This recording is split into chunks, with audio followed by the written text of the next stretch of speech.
আসসালামু আলাইকুম, সবাই কেমন আছেন? আশা করি সবাই ভালো আছেন আর আমরাও ভালো আছি। অনেকদিন পর হৃদয়দের বাড়িতে আসলাম। হৃদয়দের বিল্ডিংয়ের ফ্লোর পাকা করবে আজকে, তাই হৃদয়দের বাড়িতে আসা এবং কন্ট্রাক্টর শিপন ভাইকেও দেখতেছি।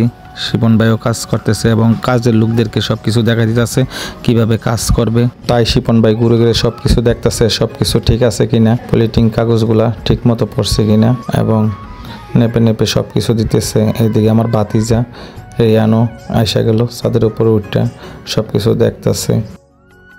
আজ সকালে কারেন্ট ছিল না, তাই শিপন ভাইকে হাতুড়ি নিয়ে মেস্তুরদেরকে নিয়ে এভাবে রড কাটতেছে এবং ডালাই মেশিনও কিছুক্ষণের ভিতরে আইসা পড়বে। শিপন ভাই তাড়াতাড়ি করে অনেক মেস্তুরকে নিয়ে কাজ শুরু করে দিছে এবং এদিকে আমরা দেখতে পাচ্ছি হৃদয়ে 4-5টা পানি দিয়ে পরিষ্কার করতেছে এবং রড বান্ধা শেষ, মেশিন আইসা গেল এবং ডালার কাজও শুরু হয়ে গেল। ধন্যবাদ সবাইকে আমাদের সাথে থাকার জন্য এবং আমাদের পুরো ভিডিওটি দেখবেন। আল্লাহ হাফেজ।